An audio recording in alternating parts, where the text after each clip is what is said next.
Thank you for joining us for the Winter 2023 Soiree presented by the SIGGRAPH Education Committee. We are here in session 4 with 3 wonderful presentations. And our very first presentation is submitted by Dr. Hana Kum-Biocca. I hope I did your name at least some justice there.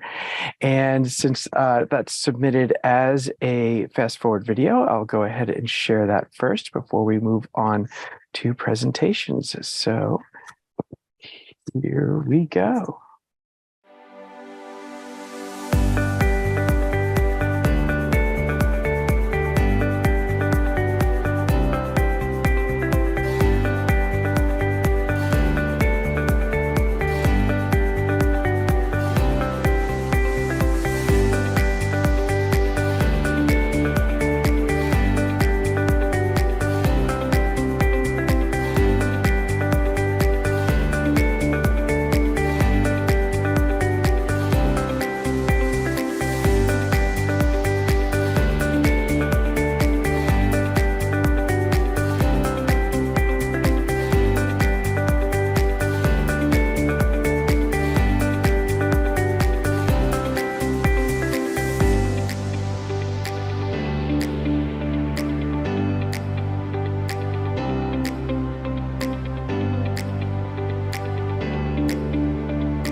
Discussion and questions for that, but before we get to there, we'll have Wobbe and Miho. All right, I will share my screen. I'm a professor of Koning, Monmouth University, and Miho will start the presentation. Hello, good morning. I'm Miho Aoki from University of Alaska, Fairbanks. And today, this presentation is more about starting point of discussion and more open questions than presenting a project. Can you go to the next slide, Wobbe? So we're going to go pretty quick here because I think everybody knows like what's going on. Last year, we saw like explosion of image generator and other AI-backed tools. The AI image generator, like the ones backed by diffusion models. And toward the end of year, last year, the discussions about the tools got very intense. Can you go to the next slide? And as many of, I think most of all of you know, there are a lot of issues with the AI image generators and other similar tools. Can you go to the next slide, Wobbe? So today we're going to focus more on like how this technology and the tools will impact the art and design classes than like all those issues. Of course, I think those are very important and it should be discussed in class discussions, but we're just going to talk about the questions as we have as educators. So definitely the tools, the AI art generators, making a big impact on students in the classroom, discussions. Last semester, things are already happening, but kind of developing. So this semester, I can see the discussions will be more heated and will be divided. And some students feel kind of scared about our unclear future and career. And I see some students getting more overly simplified or misleading information about how machine learning work or the diffusion models work from the internet or from friends. And some I see they are very excited and already using the tool, AI image generators, not just the ones that are very popular ones, the diffusion models one, but I saw like one painting, traditionally, the canvas painting student already using some tools to generate people as reference images for her painting. And I thought it's very interesting.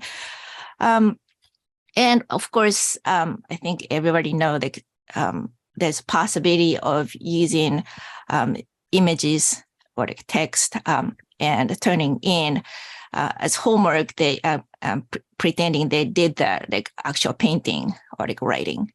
Can you go to the next slide? So just gonna talk about like what I did last year in last semester. At the beginning, I was really glad. I'm really glad I did started a discussion about the technology in the class, which was for Photoshop and photo manipulation class. And we started discussion early in September. And I tried to facilitate starting a discussion by letting students to try for themselves. Some people are still like, not really like excited or didn't feel comfortable about the tools. So I gave assignment to try out for themselves, and starting with something, I gave choices to try image generator themselves or go for something a little bit they felt more comfortable with, like some Photoshop tools like neural filters and so on. And also I gave choice of using, can you go to the next slide, Wobbe? Using like really simple image generator like Crayon on you can access online easily. Although like some students went ahead and tried Midjourney and other like Stable Diffusion and other tools. And I got interesting comments from students. Can you go to the next slides? Some students said, okay, now I can see how they work and what they can do. And the general sense in a class discussion was they're very glad that they started the discussion early so they could understand the possibility of the tools, the technology, but also they see the problems. And also they said they're really glad they can understand it and be more not really too how do you say it? I'm not sure it's a good word for it, but like too overwhelmed. Yeah, definitely. Thank you. By their discussions. Okay, and can you go to the next page? Yes. And it's for Wobbe. That was me. So during last semester, I introduced students to AI by presenting them AI-generated images for a character they were working on. So they had a character in mind, a baby made out of rocks or stones. And I generated a couple of examples and presented to them first without context, and then telling them that it was AI, and then also showing them the prompts I used to create these. I used Stable Diffusion, which had just come out at that point, which sort of gave them some kind of understanding of what the thing could do, what the capabilities are. I also showed them an obvious example that went wrong when I said a baby made out of rocks, and I got a baby amidst rocks. But this is a field, we had the discussion, is it a legitimate way of using AI in the concept phase to create for ideation and for concept development? And of course, we didn't settle that question yet, but at least we had the discussion. On a Discord server I have with my students, I then posted what Stable Diffusion thought was the best meme ever, which is the red one in the corner. And students responded to that by making their own memes with Stable Diffusion and other image creators. And one student then came up with the in English, please, because that person obviously did not get the joke that we were just making them in AI. Another student, more interestingly, posted the one on the right, which is a meme that only works if you read it backwards. So that is one that AI could never come up with. That's a conceptual meme, not just an image meme with two texts attached. This led us to think up an assignment, which Professor Aoki and me just came up with this. What if you make the students create an image that AI cannot create? Since this would force the students to think about AI, not only technically, but also have to think about the essence of human creativity and what can we do that the machine cannot yet do. Another path, of course, to react to AI in assignments is what we see, similar to what we see in classes that are threatened by ChatGPT used for exams and papers, is the classroom presentation. In the arts, we probably can expect a return of traditional media where people have to work on pen and paper, so they are forced to do it themselves. The Discord discussion got pretty heated with pros and cons. And at some point, a student posted this meme about AI threatening jobs and then showing that it's not quite there yet. Interestingly, also showing that AI is bad at what humans are usually bad at, and that is drawing hands. But this does give an indication that the whole AI thing is making students slightly nervous about the impact on the profession. So what is the impact on the profession? The threat is, will it eliminate jobs, specifically entry-level jobs, which you need to get into the industry, like repetitive tasks and mundane tasks like creating flyers, but also things like making textures tileable. Is anybody going to miss the great work that goes into making tileable textures? AI can now do it for you in substance. And with Microsoft integrating DALL-E into the their new design tool, I think it's simply called Designer. Assisted tools, they take away certain simple tasks. Does this change the desired skill set? I forgot to mention that this elimination of job has already happened in translation, which is a few steps ahead of us, where basic translation is no longer human intervention, and the translator more is correcting machine translated work than doing these translations from scratch, which is a completely different skill set. So what kind of skill set are we looking at now to work with the AI? Because the assisted tools take away tasks, but can the student still fix it if it goes wrong? So what kind of skills remain essential? That's a question we have before us, which we need to try and find answers to. And these are important discussions to have with the students. We did find that in discussions, it easily gets bogged down in, is it good, is it bad? Can you use these image generators that are based on other people's art? Is it ethical? That is a very important discussion. However, to have the discussion about AI, it's very important to separate out the technical discussion about what is it, what does it, how does it create images, what are the capabilities, and separate it out from the ethical discussion. Is it right to use other people's artwork as an input to these image generators, for instance?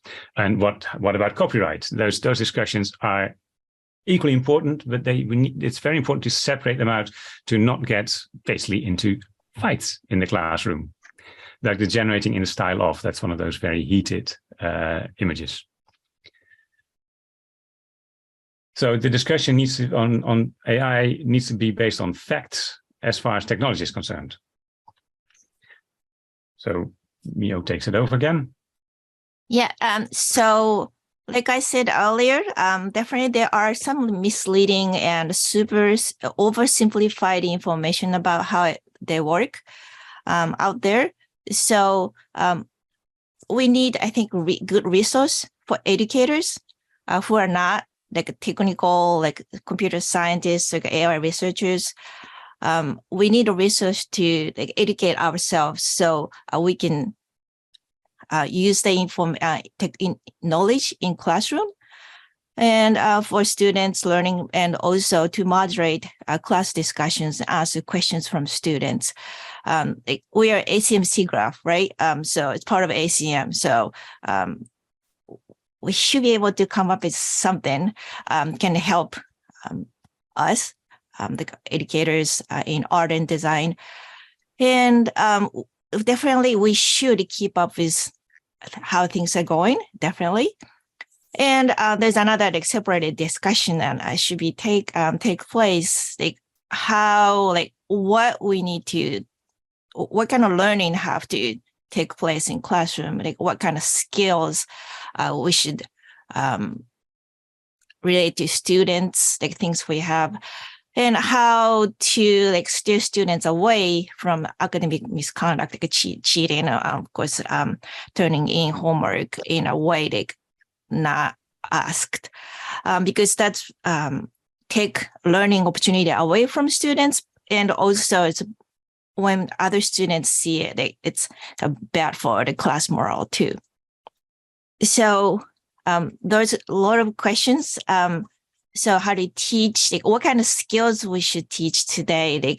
Like Wobbe mentioned, if something goes wrong, if you know, like old way, often easy to fix. And how we can incorporate the tools into classroom and learning, and how to benefit students, and like how to manage discussions.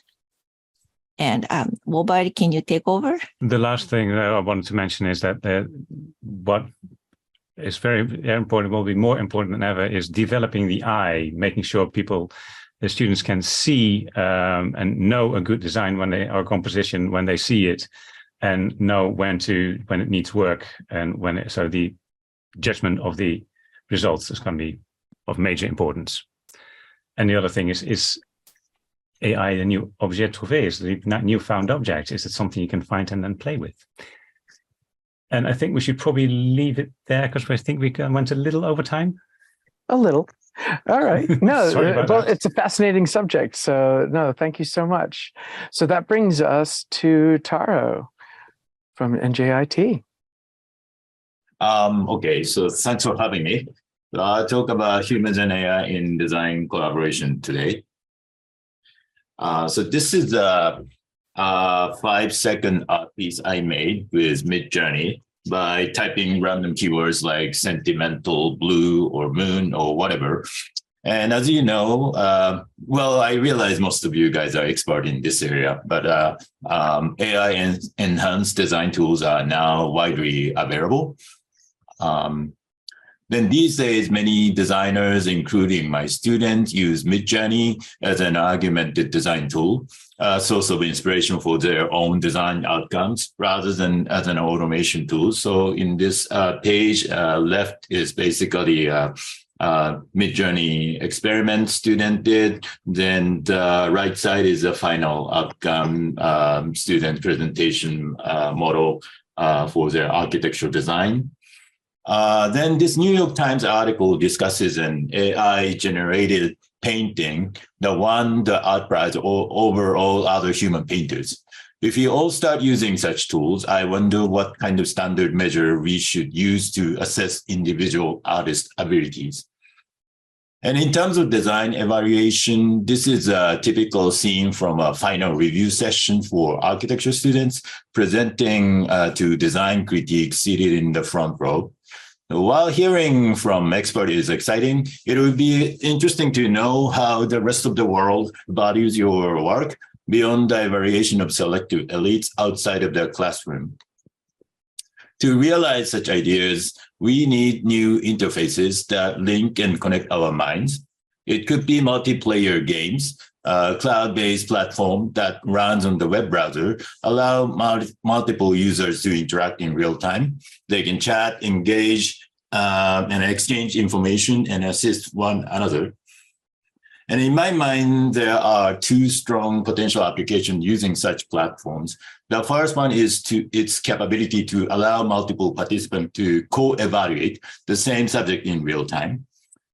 So here, I investigated this possibility by proposing this app to collect ratings from participants about landmarks and created point of interest POI data.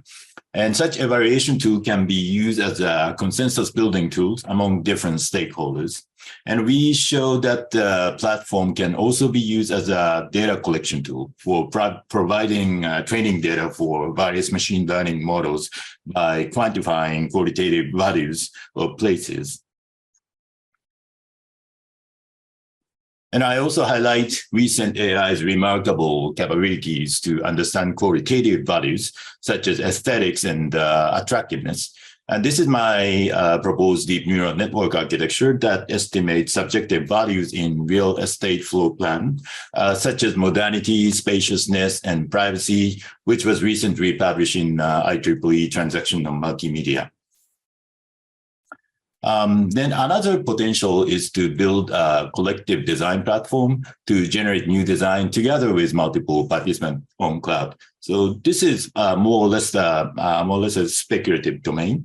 Then as you can see from some board games and video games such as SimCity, to some extent, urban design activity is similar to multiplayer games, and it can be a multiplayer turn-based engagement. Then as an early proof of concept ideas, this app on the screen demonstrates two users negotiating placement of blocks side by side on a cloud-based platform. So this is running on a web-based app, runs on the cloud. And I speculate that in the future of our design practice, we may acquire means to collectively design spatial conditions with multiple participants, providing interactive feedbacks, and further democratizing the human activity of design. And it's common for social animals to collectively construct their own habitats, but it's rare to see similar behaviors in human societies. And except for some architects in the past proposing structures where residents can freely come and build their units with individual variations. Inspired by such visions, this is a speculative vision that I presented at the SIGGRAPH 2018. Residential module can be aggregated, rearranged, and disconnected based on each resident's needs. And in this vision, you can send a request to the drone, and you can just call up the drone, and it will pick you up at anywhere.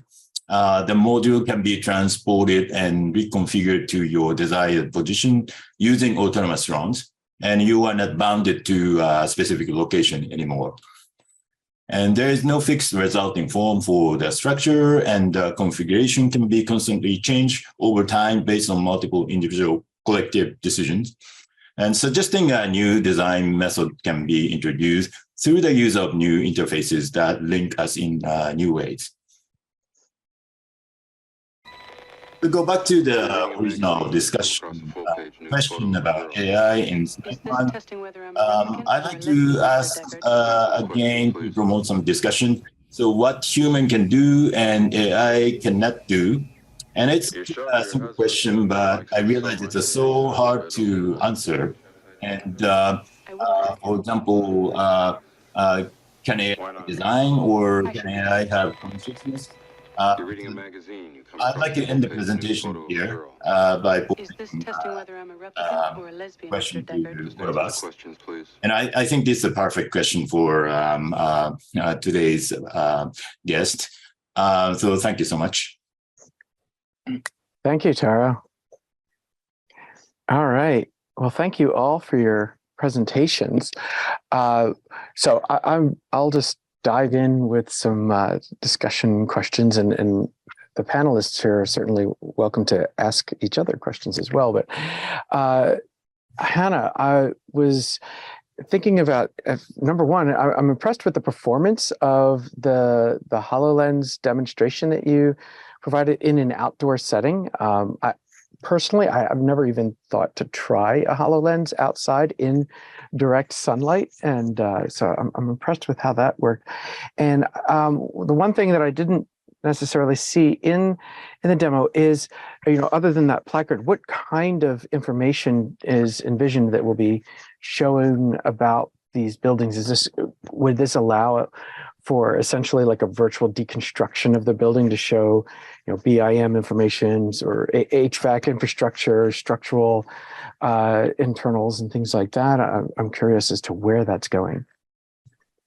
Yeah, thank you for your question. And then the first thing, before I start about your question of answer, I want to a little bit share with you what is the background of this project. So this project is a developed in 2016. Is by the director of the Richmond Library, the Maya Garvit. And she is started collecting all the history of architecture and the history of city about the Newark. And she created some storage, and everyone can access from the internet and then also mobile application. So in 2022, we applied for some grant to New Jersey, historical commission, and then we got this grant to develop this AR project. So we call it the Digital Archive of New York Architecture AR project. So we call it a DANA AR project.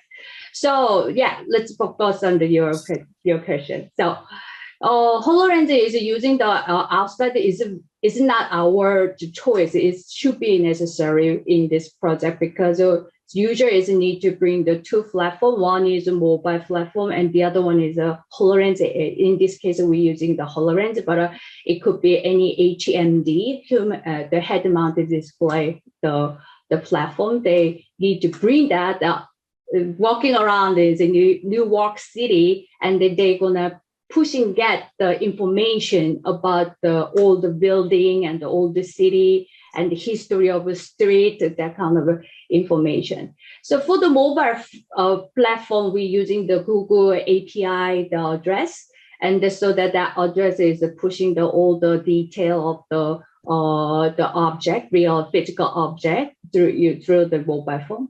And the HoloLens part is we just embedded the prepared the images from the Unity, and then we embedded there. So as you mentioned, the HoloLens is we're using HoloLens 2. HoloLens 2 is better than HoloLens 1 to the camera is tracking the whole real physical the environment. So that part is a little bit, we got advantage from the development of the hardware from the Microsoft. Yeah, but it's a little sad that Microsoft is going to not making any HoloLens anymore. So we need to change it to some other HMD. So we consider to using the new AR VR HMD created by the Meta. So this is the awesome, the Google, we tried that. So and then the information wise is a folder, mobile information. Be honestly, mobile phone is published already, so everyone can download the application. So the in terms of the information is more richer than HoloLens.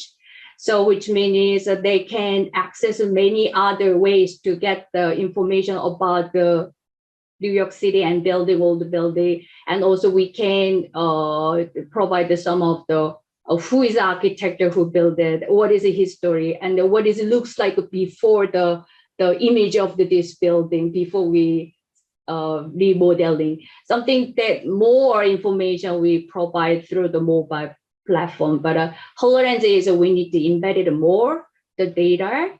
So now we're just showing the text-based and the very simple image-based information about the building and the street. But once we change it to HMD is to another new HMD, we continuously develop the contents the more variety way. Thank you. And so for Miho and Wobbe, it's interesting that you had brought up about the students becoming immediately aware that their future careers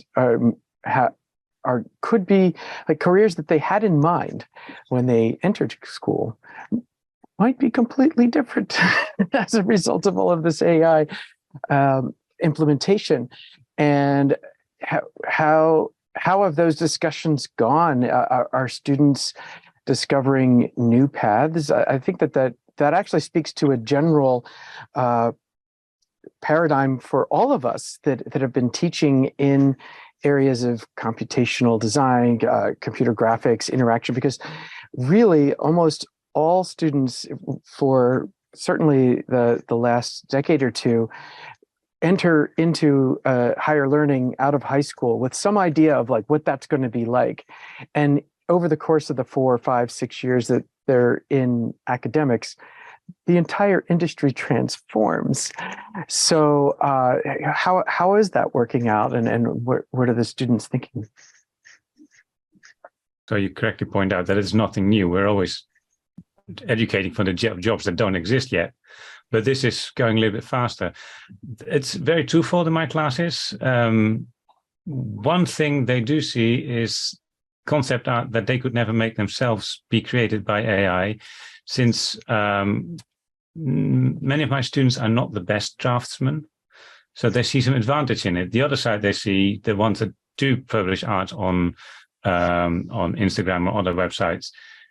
They see that that's like illustration things are definitely threatened.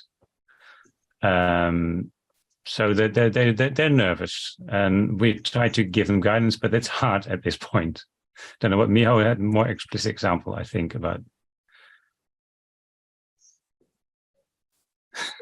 Yeah, it's kind of hard to answer that question because things are developing very quickly. So I'm gonna just answer from a little bit different angle.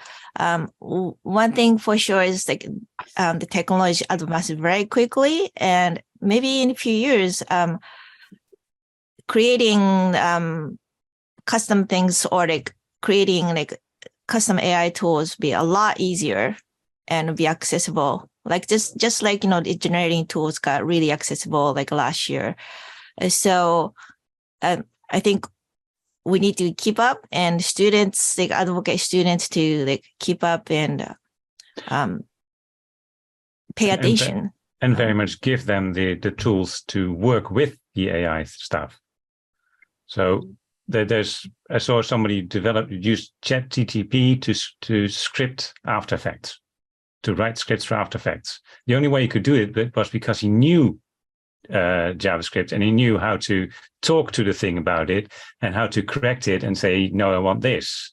So you still need this basic level of understanding to utilize the tools effectively. But where that basic level lies that you really need, that's the balance we're trying to strike, I think. So, you know, it's a whole, I guess what you're alluding to is that it becomes a skill set amongst our students to be able to collaborate with an artificial intelligence or, you know, a machine learning system, of course, that could itself be a strategy for. Yeah. So in order to do that, I think they need to understand how they work instead of just super excited about or overwhelmed by the end products of those tools, I think. And I'll mention that there's a couple questions in the Q&A and sorry, chat, Rejane, I clicked on a button by accident. I was gonna type something and I think I clicked on the wrong button. No, that's but okay. I totally agree. That's really interesting comment. I thought, well, yeah, that's actually, it's true.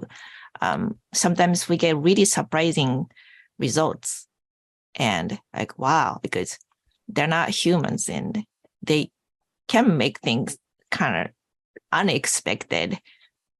But can they ever create something truly new? Because they can basically only regurgitate what they've seen. It's a new combination, unexpected combination of stuff. Yeah, I think that's a really important point to mention, though, because it's based on learning of existing things. It's based on existing things, so it's not anything is not new. So if you are new to the field or maybe very young, just starting learning, it's hard to judge. This is super impressive, but a lot of people have seen this before, or this is very interesting and new to everybody. So that's, I think it should be talked about in discussions too. So I have no experience whatsoever or any claim to any knowledge about neurodiversity or anything other than I know I've been diagnosed with ADD.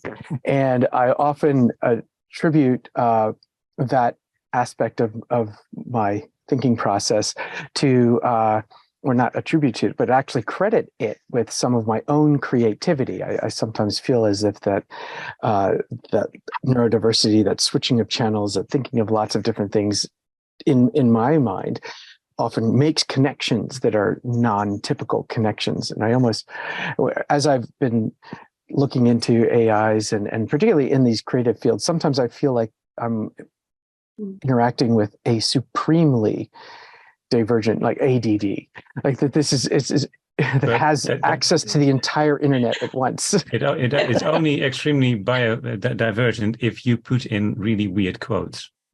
If you come up with a weird combination of words in prompts, then it comes up with that stuff. If you just say Mickey Mouse on a horse, it will just make Mickey Mouse on a horse. And Taro, in your work, were you alluding to the machine learning systems actually in some way evaluating the humans that are working with them, or vice versa? I might have missed a point there, but I was trying to go ahead. I hope I didn't mystify you guys with presentation, but I think there are 2 points that I wanted to highlight. So one is we are facing this power of AI and used in the context of design contents, and I think that's really exciting area, and that's something second presenters introduced today. And one thing I actually let me finish my part. So first part is AI's power, but also we start using them as almost augmented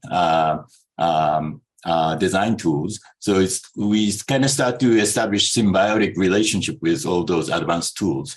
And the way is like an extension of our almost like our bodies now.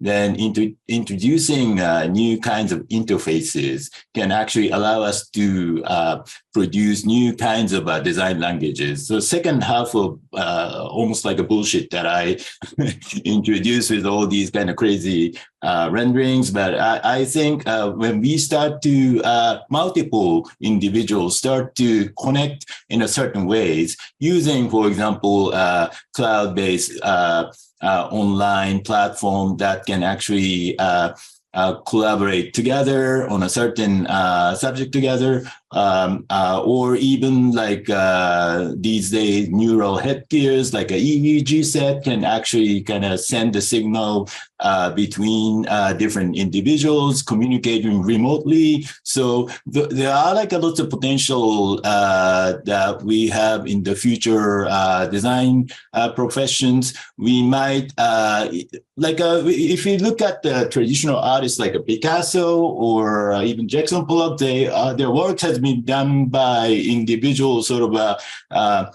extremely talented artists, but in a way, like if multiple individuals start to connect in interesting ways using those AI enhanced tools, we might be able to collectively produce a future form of art, and that might influence the way we produce artwork. So that's another thing, second half of the points that I wanted to make.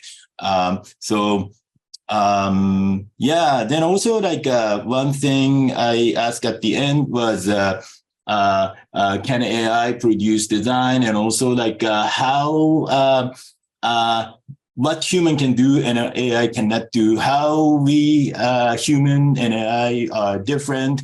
And when I was listening to the second team's presentation today, you guys have an interesting assignment to your students, asking them to create images that AI cannot generate. And I thought that's like a fantastic assignment. I never like think about it, but because I always thinking about the difference between how the AI works and how human mind works.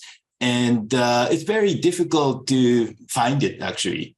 Because AI, all these Midjourney and so on, they used tons of images labeled with all these keywords, then use them as a data set, then train them. So as Miho pointed out, all these informations are already predefined. Then they have an interesting way of fusing all these source materials to create interesting collage, But we human actually learn things by mimicking what our parents are doing. And we also collecting all information from surrounding conditions. So how we are actually different from those AIs, I start to question, we might not be too different, We had the previous panel also had a discussion, or 2 panels ago. And I came up, I asked about can they be sentient, or do they need to be sentient to be at the same level? But humans have a sort of a metacognition. We can contemplate about what we're doing. And that might be one of the things that sort of this self-reflection, self-awareness, that's not yet been accomplished by any of these systems. Despite one Google engineer thinking their chatbot had. I think we're not there yet. And it's going to be a while before we get there, and not with the system, because the systems that are currently generating most of the stuff have no knowledge of the world. There's no outside like guardrails on it. It just has input and output. It doesn't know anything about what it's doing.